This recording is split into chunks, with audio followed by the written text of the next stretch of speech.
aktif, langsung ada di sini. Nih, langsung ada di sini.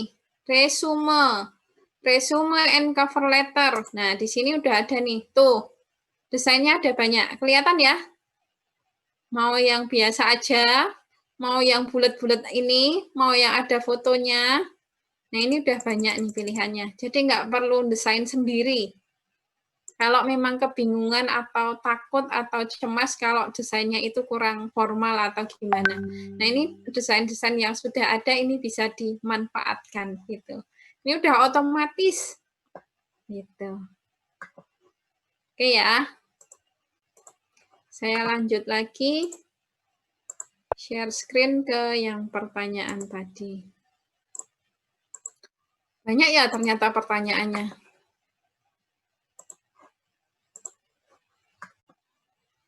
Ini udah kejawab.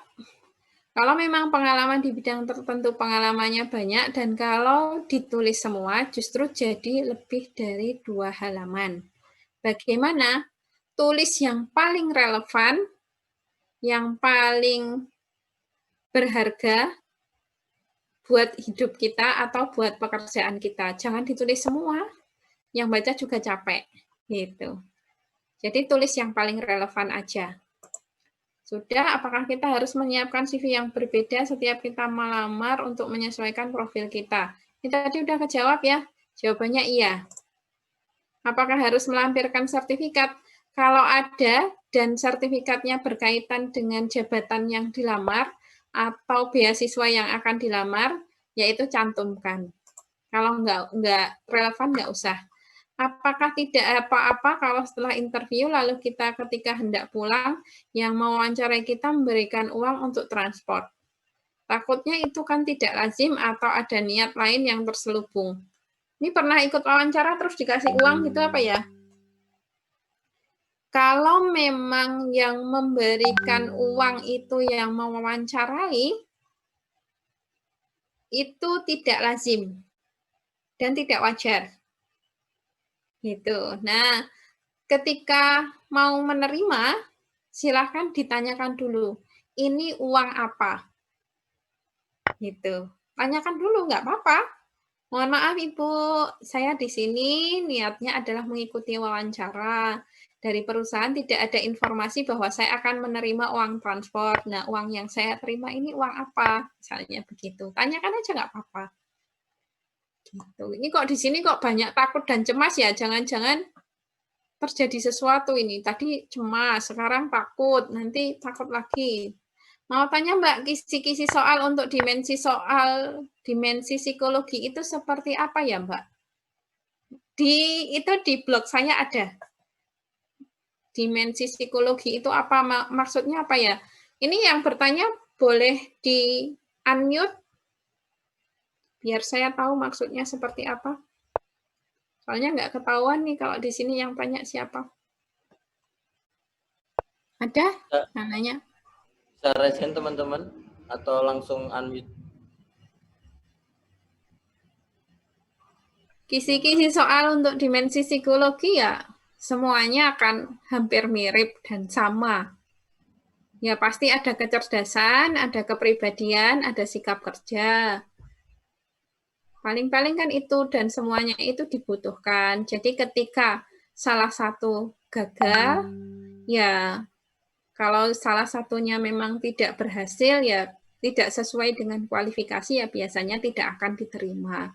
Jadi kalau saya ditanya tentang kisi-kisi, maksudnya kisi-kisi yang ditanyakan ini seperti apa? Di blog saya itu ada tulisannya bagaimana ketika kita mengikuti psikotes. Silahkan dibaca. Apakah menginisiasi suatu kegiatan atau komunitas dapat dijadikan sebagai suatu pengalaman jika ia posisi pekerjaan? Apakah yang membutuhkan pengalaman tersebut? Menginisiasinya pertanyaannya sejauh mana? Kalau menginisiasi aja tapi nggak ikut gerak, nggak usah. Berarti ini cuman booster. Tahu ya booster ya? Kayak cuman apa ya, istilahnya cuman jadi kompor aja, tapi dia nggak ikut gerak. Jadi nggak usah. Ini sebenarnya pertanyaan dari teman dari Angkaca juga, Bu. Jadi ini kan yang mengadakan kegiatan air sharing dunia kerja ini juga termasuk Angkaca gitu. Sedangkan Angkaca sendiri kalau misalkan dibilang organisasi kayak tadi organisasi kampus atau organisasi di luar itu kan kayak belum punya badan hukumnya gitu yang menyatakan oh ini jelas gitu. Nah, ini seperti apa gitu pertanyaannya, Bu? Oke, nggak harus punya badan hukum. Yang terpenting kita jelas, kita melakukan apa di situ. Gitu. Jadi menginisiasinya ini sejauh mana? Ya misalnya nih, saya kan juga ikut Saku SPN itu saya juga ikut gitu. Nah, waktu itu saya menginisiasi bahwa semua guru-guru itu harus terampil namanya bercerita, bertepuk, cerita, dan M-nya itu apa ya? BCM lah itu pokoknya. Nah, itu kemudian ya kenapa kita nggak kita kolaborasikan aja dengan kegiatan pramuka. Nah, kemudian saya di situ melakukan negosiasi. Jadi yang penting ketika kita menuliskan CV, itu ya kita tuliskan saja di CV-nya bahwa kita aktif di organisasi apa. Tulis nama organisasinya, begitu. Nah, ini kalau Angkaca ini nama organisasinya apa? Ya kalau memang nama organisasinya Angkaca tulis aja di situ. Gitu. Kemudian peranannya sebagai apa? Kalau sebagai inisiator ya inisiatornya sejauh mana gitu. Ini boleh ditulis boleh, asal ketika ada wawancara itu bisa memberikan jawaban. Gitu. Gitu? Cukup jelas? Baik, jelas, Bu. Oke. Bagaimana cara membedakan pekerjaan asli dan palsu di sosial media? Oke. Kalau lowongan pekerjaan yang asli atau palsu, sekarang ini gampang kok. Kita bisa googling di web, perusahaan itu ada atau tidak. Kemudian, yang lain lagi, biasanya ini di LinkedIn tuh udah banyak tuh. Yang mengundang, misalnya PLN mengundang wawancara, kemudian nanti disuruh naik pesawat ini, kemudian suruh bayar dulu. Nah, ini tidak pernah ada lowongan pekerjaan yang mempersyaratkan bayar duluan. Nah, ini pasti abal-abal.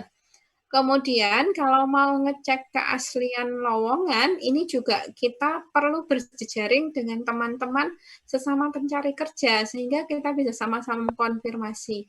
Ini lowongannya sebenarnya benar nggak sih? Gitu.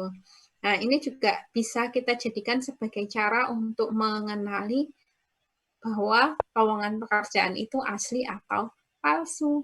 Gitu. Ketika ditanya kelemahan, kita jawabnya gimana ya? Jauh gampang jawabannya. Dan ini sering saya ditanya seperti ini dan jawaban saya juga selalu sama. Yang pertama, sebutkan kelemahan yang memang sudah bisa kita atasi dengan alat tertentu atau sudah bisa kita selesaikan. Misal, maaf saya ini pelupa, dan saya punya HP smartphone yang bisa saya gunakan untuk mesin pengingat. Sehingga saya bisa diingatkan oleh HP saya kegiatan saya apa. Misalkan kelemahannya pelupa. Kemudian, kelemahan yang lain itu sebutkan kelemahan yang tidak ada kaitannya dengan pekerjaan yang kita lakukan. Contoh, saya kan psikolog.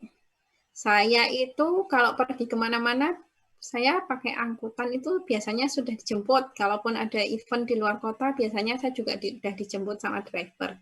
Jadi ketika saya ditanya kelemahan saya apa, dan ini asli, saya itu sangat lemah untuk arah mata angin. Di Jogja pun, saya kalau misalkan saya di Mirota Kampus gitu ya, Mirota Kampus itu swalayan yang paling terkenal di Jogja. Di Mirota Kampus itu saya ditanya sama tukang parkirnya, ngaler nopo ngidul mbak, ditanya ke utara apa selatan, saya jawabnya meriko tuh ke sana, karena saya nggak hafal arah angin, gitu. Jadi memang itu jadi kelemahan saya, dan itu kan nggak ada kaitannya, psikolog itu nggak harus hafal arah angin, kecuali kalau kerjanya di bidang pemetaan, geografi, teknik sipil, nggak kenal sama namanya arah angin ya payah gitu. Jadi sebutkan kelemahan yang tidak ada kaitannya dengan pekerjaan. Itu. Habis pertanyaannya. Alhamdulillah. Ada lagi? sudah selesai. Oke. Mungkin kalau ada pertanyaan yang lain mungkin bisa lewat sosmednya Mbak Dian atau lewat ke Boleh. panitia, nanti bisa disampaikan karena ini waktunya sudah cukup, Mbak. Jadi emang masih banyak banget mungkin pertanyaan-pertanyaan yang disimpan dari peserta maupun Ya. dari kita. Nah, ya. Boleh, Alhamdulillah. silakan nanti boleh di follow aja Instagram saya atau boleh di DM kalau nggak mau follow. Karena saya bukan penggila follower, jadi boleh-boleh aja kalau mau DM tanpa follow. Kemudian nggak tak jawab gitu, enggak lah. Saya bukan orang yang seperti itu. Tapi kalau mau cari informasi yang lainnya, itu ada di pembelajarpsikologi.blogspot.com atau yang tadi karirkitakita.blogspot.com.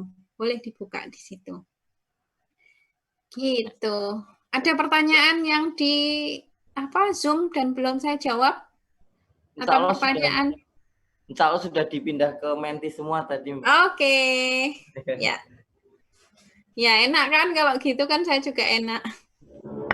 Alhamdulillah sudah terjawab semua pertanyaannya yang di Zoom maupun di Menti. Dan di YouTube ada yang nanya? Kalau di YouTube ada Mas Riza? Nggak ada, Bu. Oke, aman. Ya mungkin itu saja, ada mungkin beberapa kesimpulan yang bisa kita peroleh. Ya, yang pertama mungkin juga tadi ada apa saja yang ada di CV, yaitu data diri, nama lengkap, tanggal lahir, email, telepon, kemudian pendidikan, penghargaan atau prestasi, pengalaman kerja, publikasi, pengalaman organisasi maupun volunteer, dan memang yang tidak diperlukan di dalam CV tidak perlu dijelaskan, tidak perlu disampaikan.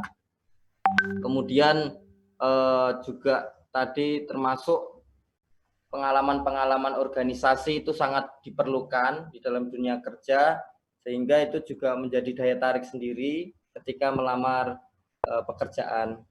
Kemudian tadi juga ada tips untuk CV, yaitu 5C, clear, concise, complete, konsisten, dan current. Nah, itu juga yang akan membuat CV kita lebih menarik, sehingga recruiter bisa memilih CV kita, dan juga kita bisa diterima di pekerjaan yang kita apply. Kemudian juga tadi ada terkait bagaimana terkait kelemahan kita. Ya, tadi disampaikan bahwa kelemahan kita dijelaskan, tidak masalah. Kemudian dijelaskan juga solusi dari kelemahan kita. Jadi kita memang memiliki kelemahan, tapi kita bisa mengatasi kelemahan kita sendiri, seperti itu. Kemudian tadi yang agak sensitif terkait gaji, karena teman-teman mungkin yang mungkin ada yang sudah pernah wawancara kerja, atau mungkin yang sering diceritakan temannya terkait wawancara kerja, terkait gaji. Tadi disampaikan oleh Mbak Dian bahwa ya berdasarkan yang pertama yaitu survei dulu. Kita survei bisa ke internet ataupun memang pegawai di perusahaan tersebut, di pekerjaan tersebut, bagaimana. Kemudian yang kedua yaitu disesuaikan dengan pengalaman kita. Kalau memang pengalaman kita banyak, ya dinaikkan dengan standar, ya silahkan. Tapi kalau memang tidak ada, kalau memang belum memiliki pengalaman, ya tidak melulu gaji itu adalah uang. Ya, tadi disampaikan Mbak Dian bahwa pengalaman itu juga termasuk hal yang kita butuhkan, seperti itu. Ya mungkin itu dari saya ataupun dari Mbak Dian tadi siang hari ini. Meskipun jam-jam kritis, tapi saya lihat di layar itu teman masih antusias, meskipun ada yang di tempat tidur di sore, tapi tidak jadi rebahan, enggak ya, tapi tetap dari raut wajahnya juga masih seger-seger, alhamdulillah. Mungkin demikian dari kami. Setelah ini akan saya kembalikan ke Mas Reza selaku host. Nanti mungkin ada yang perlu disampaikan terlebih dahulu dari kami. Banyak kekurangannya, banyak kesalahannya, mohon maaf. Wassalamualaikum warahmatullahi wabarakatuh. Waalaikumsalam warahmatullahi wabarakatuh. Alhamdulillah jazakallahu khairan Mas Khalil yang sudah menjadi moderator. Terima kasih banyak juga Bu Diana. Alhamdulillah jazakallahu khairan sudah mengisi acara ini, berbagi ilmu dan pengalaman. Nah, mungkin sebelum saya lanjutkan ke pembacaan informasi, saya mau mengajak narasumber, moderator dan peserta semuanya untuk menyalakan video. Kita foto bersama terlebih dahulu. Boleh dinyalakan videonya semuanya. Ini ada 3 slide, jadi nanti akan difoto 3 kali ya. Jadi karena nggak tahu kan kita ada di slide yang mana, jadi nanti senyum terus aja sampai kering ya. Tapi insya Allah nggak lama kok. Oke, baik, yang slide yang pertama dulu ya. Foto bersama aja, gayanya bebas. Oh, bebas. Bebas ya. Oke, udah siap ya? 1, 2, 3. Oke, slide yang kedua. 1, 2, 3. Oke, slide yang terakhir. Nah, ini slide terakhir sepertinya nggak banyak yang menyalakan videonya. Ya udah nggak apa-apa. Mungkin ada kendala di foto-foto profil ini. Ya udah. 1, 2, 3. Oke. Terima kasih. Alhamdulillah jazakumullah khairan. Selanjutnya untuk informasi, saya mau mengingatkan juga kepada para peserta untuk mengisi link nanti yang saya akan kirimkan sekarang di kolom chat. Jadi nanti ini linknya berisi syarat untuk nanti mendapatkan sertifikat digitalnya, termasuk juga evaluasi kepada ASDK secara keseluruhan dan juga evaluasi kepada materinya juga. Kemudian juga saya mengingatkan juga buat menghadiri di minggu depan ada sharing-sharingnya, mungkin yang mau pengalaman lebih spesifik di bidang apa, kayak misalkan bekerja di BUMN atau bekerja menjadi seperti Mas Khalil nih gitu di aparatur sipil negara atau di BUMS dan lain-lainnya.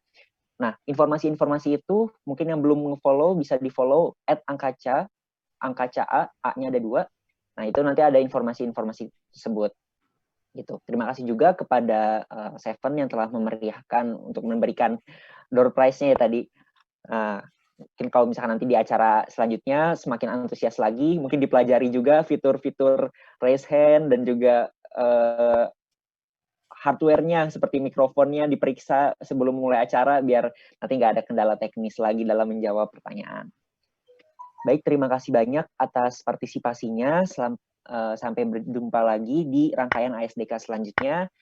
Saya mewakili dari seluruh panitia, mohon maaf apabila ada kekurangan dalam pelaksanaannya. Sama-sama. Assalamualaikum warahmatullahi wabarakatuh. Waalaikumsalam. Silakan bagi peserta mengisi linknya tadi. Ya, terima kasih juga Bu Diana dan Mas Khalil. Jazakumullah khairan. Amin. Bagi yang mau lamar kerja, semoga mendapatkan pekerjaan yang sesuai dan barokah. Izin meninggalkan ruang meeting. Silakan kalau misalkan, ya boleh Ibu. Terima kasih banyak. Assalamualaikum. Waalaikumsalam. Silakan yang sudah mengisi linknya dipersilakan untuk meninggalkan room meetingnya juga. Jangan lupa minggu depan nanti informasi jamnya akan dihubungi lebih lanjut lagi di grupnya.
kira belum sempat dicatat juga, ada yang diambil-ambil.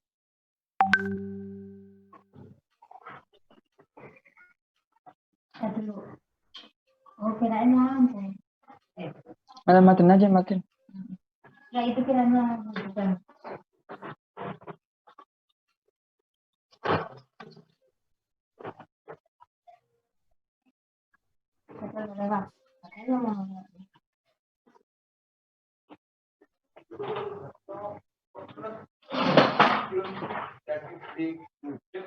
Nanti aja dulu.